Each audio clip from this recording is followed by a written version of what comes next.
Imaginez une toile d'araignée tissée avec soin et précision, avec chaque fil relié à un membre de la brigade fantôme dans Hunter x Hunter. Chaque fil représente une facette unique de leur personnalité, de leurs capacités et de leurs histoires inspirantes.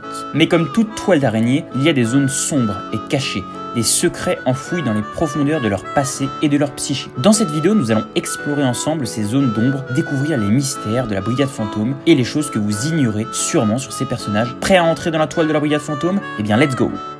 La brigade fantôme est connue pour être l'un des groupes les plus dangereux et les plus mystérieux dans l'univers de Hunter x Hunter. Commençons par parler du personnage le plus emblématique de cette organisation, leur chef charismatique, Kuroro Lucifer. Il possède une capacité unique de voler les pouvoirs de Nen de ses victimes, capacité qui est très similaire et sûrement inspirée de celle de Rando dans Yu Yu Hakusho. Cependant, contrairement à Rando, Kuroro doit garder ses victimes en vie pour pouvoir utiliser leurs pouvoirs, tandis que Rando doit éliminer ses victimes pour voler leurs pouvoirs. Une curiosité intéressante à noter est que dans l'anime 2011, Kuroro énumère les noms de plusieurs victimes, dont Suzaku, un personnage de Yu Yu Hakusho créé également par Togashi. De plus, dans l'anime de 99, Kuroro a un tatouage d'araignée sur son bras droit, sans nombre à l'intérieur, tandis que dans le manga et l'anime de 2011, il n'a pas de tatouage. Kuroro partage également des similitudes avec Shinobu Sensui, dont il est inspiré, un méchant dans l'anime Yu Yu Hakusho de Togashi. Les deux sont les chefs de leur gang, les plus intelligents et polis de leur groupe, et ont des références religieuses dans leurs apparences. Sensui est connu sous le nom de l'ange noir, tandis que Kuroro a une croix sur son front et une croix inversée sur son manteau. De plus, il est intéressant de noter que le nom de Kuroro en anglais Lucifer n'est qu'une lettre de plus que Lucifer. Pour certains chrétiens, Lucifer est un nom qui peut être associé au diable ou à Satan. Cependant, il convient de souligner que cette association n'est pas universelle et ne représente qu'un seul des sens possibles du terme. Certains chrétiens interprètent que Lucifer est un symbole de l'orgueil. Les interprétations peuvent varier selon les églises et les traditions chrétiennes. On dénote également une référence à Yu Yu Hakusho dans le flashback de l'enfance de Kuroro lorsqu'il joue avec une cassette qui ressemble à la bande ou cassette noire du chapitre des archives de Spirit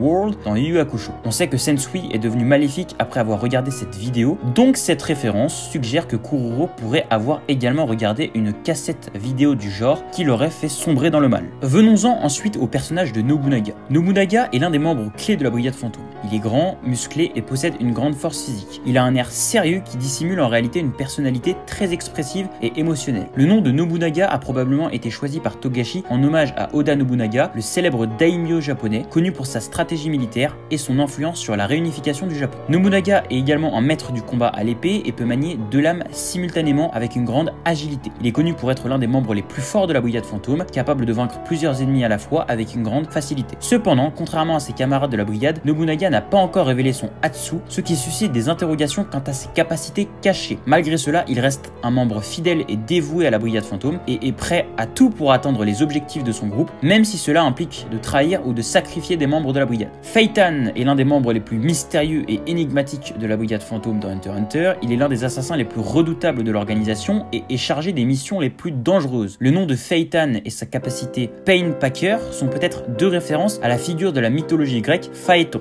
Feitan est également connu pour sa ressemblance frappante avec Iei, un personnage de la série Yu Yu Hakusho. Les deux sont de petite taille, extrêmement rapides, compétents en escrime et n'ont aucun remords à tuer leurs ennemis. De plus, les deux utilisent le feu et portent des vêtements sombres. Il est intéressant également de noter que le personnage de Levi dans l'attaque des Titans serait inspiré de Feitan. Certaines spéculations suggèrent également que Feitan pourrait être lié à la famille Zoldyck. En effet, Feitan possède des capacités d'assassinat similaires à celles de Killua et de la famille Zoldyck. De plus, il est du type de Nen de la matérialisation, un type courant chez les Zoldyck ayant les cheveux noirs. Mais ce n'est pas tout, Feitan est également originaire de l'Étoile Filante, une ville décharge à ciel ouvert, tout comme Kikyo, la mère de Killua. Cette coïncidence suggère qu'il pourrait être lié familialement à Kikyo et donc aux Zoldyck. Le personnage d'Hisoka est sans doute l'un des plus intrigants de la brigade fantôme. Il est un magicien combattant à la personnalité complexe qui a une forte obsession pour la force et le combat. Hisoka est également connu pour sa capacité à manipuler les cartes de tarot qu'il utilise pour prédire l'avenir et pour déterminer les capacités de ses adversaires. Hisoka a rejoint la brigade fantôme dans le but d'affronter leur chef, Kuroro Lucifer. Pour atteindre cet objectif, il a accepté de travailler pour la brigade en tant que membre à part entière, même si il n'a pas de véritable loyauté envers l'organisation. Hisoka est un personnage énigmatique et imprévisible qui agit souvent de manière erratique et impulsive. Lors de l'arc de la Tour Céleste, dans l'anime,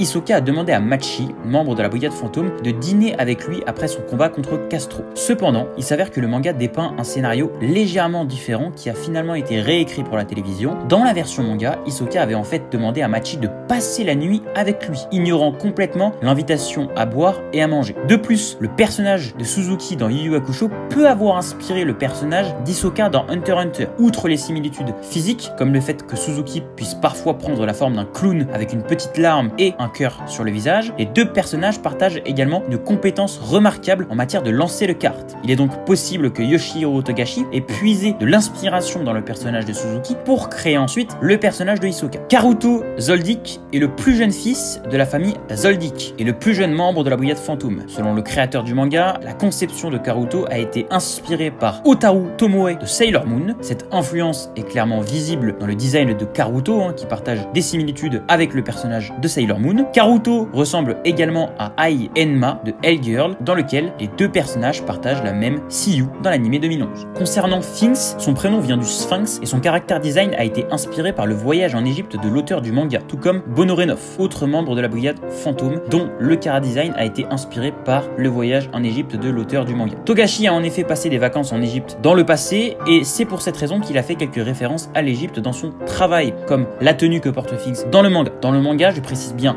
dans le manga, Sphinx porte cette tenue lors de sa toute première apparition et passe au survêtement ensuite. Quant à Uvogin, il présente des similitudes avec Toguro, un autre méchant de Yu Yu Hakusho. En effet, tous deux libèrent leur puissance graduellement en annonçant le pourcentage de leur force utilisée. De plus, ils ont été tous les deux vaincus par des personnes qui cherchaient à se venger. Également, ils sont considérés comme les membres les plus puissants physiquement de leur équipe respective. Enfin, le nom du Hatsu de Uvogin, Big Bang Impact, est probablement un clin d'œil au Big Bang Attack de Vegeta dans Dragon Ball Z. Parlons maintenant de Korutopie. Le nom de Korutopie est un anagramme, sans le marqueur d'objet direct, de faire des copies en japonais, Kopi Wotoru. De plus, le nom donné à la capacité de Korutopie, Gallery Fake, peut être une référence à un manga du même nom. En effet, dans le manga Gallery Fake, le protagoniste est le propriétaire d'une galerie d'art également appelée Gallery Fake, qui possède de grandes compétences dans l'aspect de la restauration d'œuvres d'art et vend souvent des faux dans son commerce à des clients peu méfiants, reflétant les actions de Korutopie à la vente aux enchères dans Hunter x Hunter. Alors, pour terminer cette vidéo, on va parler de Machi, donc alerte spoil puisque je vais évoquer un passage qui n'est pas encore paru dans l'anime. Machi est une des membres les plus froids de la Brigade Fantôme. Vous ne le saviez peut-être pas, mais Yoshihiro Togashi a révélé dans une analyse du combat entre Kuroro et Hisoka à la fin du tome 34 que Hisoka souhaitait clairement tuer Machi, mais l'auteur a décidé de s'opposer à cette idée car il avait besoin d'un messager pour les autres membres de la Brigade Fantôme et qu'il pensait que la suite de l'histoire n'en serait que plus intéressante s'il épargnait Machi. De plus, le nom de Machi, s'il est orthographié en kanji, pourrait signifier un gousset de vêtements, une pièce de tissu ajoutée pour réduire la tension dans les vêtements serrés. Il pourrait également signifier attente en référence à sa personnalité patiente et calme. Avant de terminer la vidéo, j'avais quelque chose à dire. Alors je sais, vous allez sûrement me le dire, que je n'ai pas évoqué tous les membres de la Brigade Fantôme dans cette vidéo. C'est un choix de ma part puisque je ne voulais absolument pas rush les explications sur les autres personnages. Il y a beaucoup de choses très intéressantes, que ce soit des anecdotes, des références, des clins d'œil à découvrir sur les différents personnages de cette Brigade Fantôme. C'est pour cela que j'envisage de faire une deuxième vidéo plus tard sur le même thème où je parlerai des autres personnages de la Brigade que je n'ai pas évoqués dans cette vidéo. En tout cas, c'est tout pour cette vidéo. Si vous l'avez kiffé, n'hésitez surtout pas, ça m'aide pour le référencement, à liker la vidéo, à vous abonner et pourquoi pas, si vous avez le temps, à la partager. Et puis moi, je vous dis à la prochaine. Ciao, ciao!